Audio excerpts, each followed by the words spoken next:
A woman, furious, flung open the apartment door, only to be blocked by a black wall. It emitted a cold, metallic sheen, clearly not of human construction. The couple, eyes wide with disbelief, exchanged a look. The man rushed to the surveillance monitor by the door, but it only displayed a blank, snowy screen. As he stood there in doubt, his wife's voice called from behind him. Tim, the husband, turned, but didn't notice a faint blue glow flickering on the black wall. In his wife Olivia's eyes, pure horror bloomed. All the windows in the apartment had also been sealed shut by these black bricks. She furiously kicked at the wall, but it wouldn't budge. Even more despairing, their mobile phones had no signal. Tim paced back and forth, phone in hand, and suddenly discovered that nearing the wall caused electromagnetic interference on his phone. Olivia rummaged through the toolbox, pulling out a power drill. Its sharp bit spun furiously against the wall's surface, yet left not a single scratch. Even when both husband and wife pushed with all their might, the drill bit glowed red from friction, but the black wall remained pristine. Tim and Olivia, unwilling to give up, tried drilling through a normal wall, but quickly despaired upon finding that behind the ordinary wall, there was still the same black wall. It seemed the entire room had been completely sealed off. Just as they despaired, a loud argument erupted from the neighboring apartment. They immediately started the power drill again. This time, there was no resistance, the wall quickly gave way, creating a large hole. In the next apartment, a couple was in a heated dispute. The angry man demanded to find the landlord to check out, clearly having realized they were also trapped. Olivia took a deep breath, realizing that the entire building's exterior seemed to be encased in these black bricks. At this moment, Tim noticed that all the faucets in their apartment had no running water. But he wasn't one to back down from a challenge. He suggested they find a way out, treating it like a puzzle game. This comment shattered Olivia's composure. She broke down, reproaching him, "How much longer will you be obsessed with your work?" Olivia had planned a trip yesterday, but Tim had refused, citing the need to develop games for his company. And now, they were trapped. As the chilling realization settled in, Tim suddenly noticed a metal piece stuck to the surface of the black wall. He cautiously approached the wall and felt a powerful magnetic pull. The couple then diligently collected all the metal objects in the room. After several attempts, they discovered 4 specific spots on the black wall with the strongest magnetic force. Olivia, ever curious, wanted to explore more rules, but then the metal objects began to vibrate violently. Tim sensed trouble and pulled her back just in time. The next second, all the metal objects shot back forcefully from the wall. They narrowly escaped death, staring in horror at the black wall. They completely abandoned any further exploration, hoping the black wall would simply disappear by tomorrow. Suddenly, the loud argument from the neighboring apartment resumed, followed by the screams of the female neighbor. Tim and Olivia worried their neighbors were in trouble, so they used the drill to enlarge the hole. They quickly squeezed into the neighbor's apartment. They found bloodstains splattered on the floor, leading to the bedroom. The female neighbor lay unconscious on the floor. As they prepared to retreat, the male neighbor suddenly burst out, pushing Tim to the ground. In that critical moment, Olivia grabbed a pepper spray and attacked, giving Tim a chance to get up. Just as he was about to swing a baseball bat to end it, the female neighbor suddenly shielded her boyfriend. Tim and Olivia were stunned for a long moment before understanding the situation. It turned out this neighboring couple were addicts, and their erratic behavior was a result of drug intoxication. Tim, feeling somewhat helpless, headed towards the storage room, hoping to find some useful tools. He tried pressing the power switch, and the black wall behind him shimmered with a strange ripple. Olivia noticed a small camera on a shelf, while Tim found a rusty fire axe. He put all his strength into swinging at the black wall, but it left no mark. Olivia suddenly had an idea: if they couldn't get through the wall, perhaps they could try going downwards. She recalled that when they moved into this apartment, she had researched the building's history. This old building had a World War II bunker beneath it, and such bunkers were often connected to the city subway system. This might be their only hope of escape. Following Olivia's suggestion, Tim began to chop at the floor with the fire axe. The female neighbor, Anna, felt like this was a room escape game. Her boyfriend, Marvin, adamantly believed the landlord was causing trouble, as the entire building was his personal property. After Tim's relentless efforts, the floor finally gave way, revealing a hole. However, the space below was pitch black, and calling out yielded no response. Tim fashioned a rope from bedsheets, deciding to go down alone first to scout. The moment his feet touched the ground, an old man suddenly appeared, armed and shouting at Tim to get out. Even as everyone tried their best to explain they just wanted to go to the basement, the old man remained oblivious. In that tense moment, a young girl emerged from inside the old man's dwelling. She advised her grandfather not to be too harsh. The old man, after some thought, decided he couldn't let his granddaughter, Leah, be buried with him. He finally agreed to join Olivia's escape plan. However, Tim's attention was drawn to a broken smoke detector that had fallen from the ceiling. He picked up a fragment and found a tiny, hidden camera inside. He immediately asked the old man if he knew about this. The old man looked surprised, stating that all these smoke detectors had been installed uniformly by the landlord. This discovery put Tim on alert. He rushed back into the kitchen, removed the smoke detector from the ceiling, and found it too contained a camera. Everyone immediately realized, the landlord must be orchestrating some kind of twisted reality show. Olivia suddenly remembered that the landlord lived right next door. Why not confront him directly? They all joined forces to break through the wall into the landlord's apartment, only to find the house eerily silent. They searched everywhere, finally discovering the landlord dead in a corner of the room. His hands had also mysteriously vanished. Tim picked up the landlord's phone, finding only a few pictures of the black wall in the photo library. The landlord's mysterious death plunged everyone into extreme fear. They even suspected this wasn't the real world. Olivia accidentally glanced at the headline of a newspaper on the table, "Major Fire in Haven City Yesterday." Tim suddenly recalled what he had seen on the street yesterday: huge, dazzling light, even military helicopters had been deployed. As everyone discussed fervently, the floor they had broken through suddenly collapsed, and all four of them fell into the apartment below. As the dust settled, a man introducing himself as Yuri slowly appeared. He explained that he wasn't a resident but had merely come to visit his close friend, Anton. Hearing about their escape plan through the bunker, Yuri, with a serious expression, offered a completely different perspective. He believed that a biochemical contamination might have broken out outside, and that the black wall was there to protect everyone from danger. Olivia was unconvinced and curiously asked where his friend Anton was. Yuri led everyone to the bedroom. Anton lay on the bed, lifeless. Yuri explained that Anton had suddenly passed away that morning after approaching the black wall, possibly due to his heartbeat being affected by the disturbed magnetic field.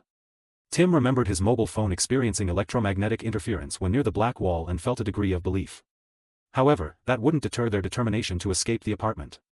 Under their relentless efforts, they finally succeeded in breaking through the wooden floor leading to the basement. Continuing through the narrow passage, they soon saw the bunker door. Everyone's faces lit up with joy, having moved one step closer to success. But after Olivia forcefully pushed open the door, everyone's eyes widened in disbelief. They simply couldn't comprehend how the black wall had appeared at a depth of over 10 meters underground. Marvin completely broke down, wildly hacking at the wall with the axe. Tim quickly intervened, fearing he would damage their only tool. Marvin's eyes became dark. As he turned, he suddenly snatched the old man's gun and repeatedly fired at the black wall. To his shock, the bullets merely hovered in front of the black wall, spinning rapidly. A memory flashed in Tim's mind, the metal objects bouncing back earlier. He quickly shouted, "Everyone get down." Just then, the bullets ricocheted back at the same speed they were fired. The frail old man, reacting slowly, was struck in the chest. Marvin stood frozen in place, regretting that his impulsiveness had cost a team member his life. The escape plan had failed again. Despair, like the black wall, weighed heavily on everyone's hearts. Tim forced himself to calm down. As a professional game designer, he wanted to find more clues through observation. He suggested returning to the landlord's apartment, where they might find building repair records or surveillance data. However, Olivia and Leah, the old man's granddaughter, did not go with them. They went into Anton's bedroom, searching for other clues. Leah found a business card in a drawer. To her surprise, Anton was an engineer for Nano Excellent Defense Company. Olivia found a broken laptop and phone under the table. Yuri explained that these were Anton's desperate last acts. Meanwhile, the others had ransacked the landlord's apartment but found no clues. Tim was curious about the landlord's missing arms. He then noticed that the size of this apartment seemed slightly smaller than his own. He walked along the wall, tapping carefully, and indeed discovered a hollow space inside. As everyone worried about how to get in, Marvin found a 10-digit passcode device in a drawer. Faced with millions of possible combinations, Tim had an idea. He took flour from the kitchen and lightly sprinkled it on the keys. The frequently pressed keys gradually became visible. Now, they only needed to try the 24 combinations formed by these 4 digits. Anna quickly ran downstairs to inform Olivia of the new discovery. At this point, only Leah remained in Anton's room. As she pondered how to decipher the code, she accidentally noticed Anton's scarf looked unusual. She tried pulling it down and discovered bruises on his neck. His corpse clearly indicated he had been strangled to death. Just as the girl stood in horror, Yuri's ghostly figure appeared behind her. Back in the landlord's apartment, Tim and the others, after several attempts, finally managed to open the door to a secret room. What greeted them was a fully equipped surveillance room. The monitors displayed private images from the apartments in the building. Everyone finally confirmed their suspicions: the landlord was a sick pervert. Tim eagerly reviewed the surveillance footage from last night. The screen showed the black wall appearing in a flash from nowhere. When he slowed down the playback speed, he discovered that the wall was actually formed by condensed black smoke. Everyone was incredibly surprised. Then, they switched the screen to Anton's room.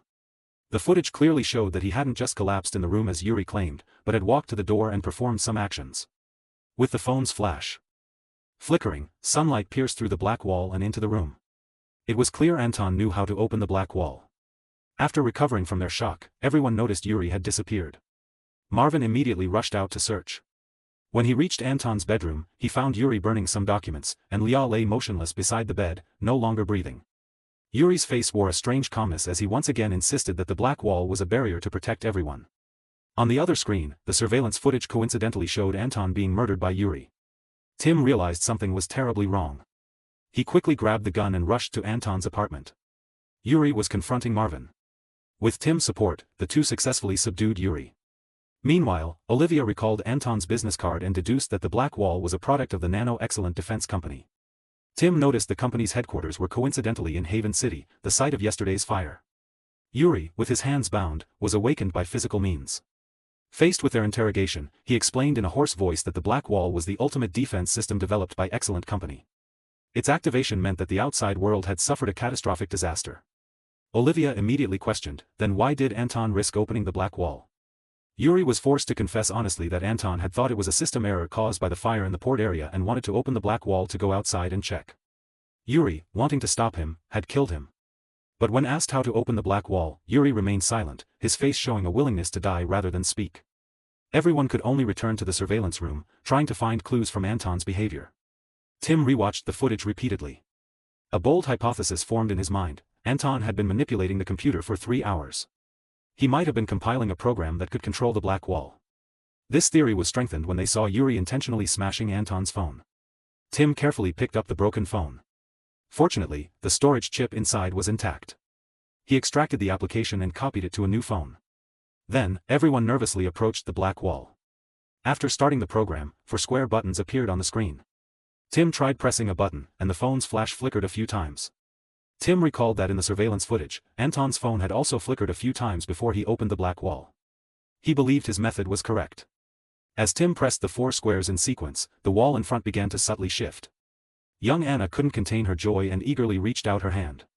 She felt her fingertips swallowed by a sticky, black liquid. However, her expression soon stiffened. She felt something touch her palm within the black liquid. She tried to pull her hand back, but a strong suction held her tight. Tim and everyone else simultaneously pulled at her body. It was then they realized the black wall was solidifying again. Everyone pulled with all their might, but could only watch in horror as Anna's body was severed by the wall's hardening process. Marvin knelt in a pool of blood, trembling as he caressed his girlfriend's severed torso.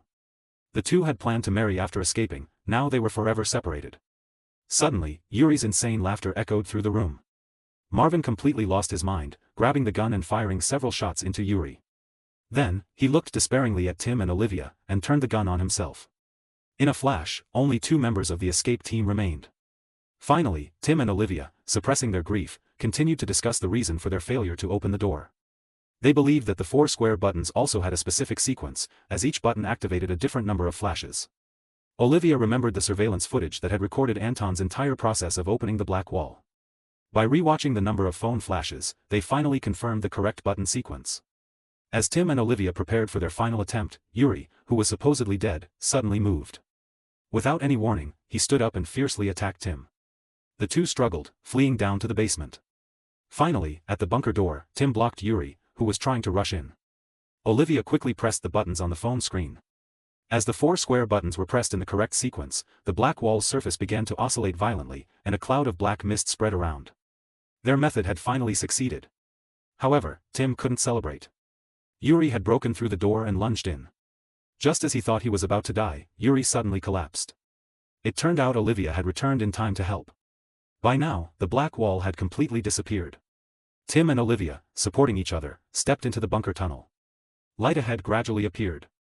They squinted, quickened their pace, and finally reached the outside world. However, the sight before them stunned the couple. Not only their building, but the entire city was enveloped in similar black walls. They found a car and drove towards the port. The radio broadcast an announcement: a programming error caused by the fire at the Nano Excellent Defense Company had led to the activation of the secret defense system. This film is generally quite innovative and can also be considered another genre of room escape games, especially the protagonist's gradual deduction and decryption process, which is quite fascinating. If you're interested, you can look for the original film. Alright, that's all for today's movie. Goodbye everyone.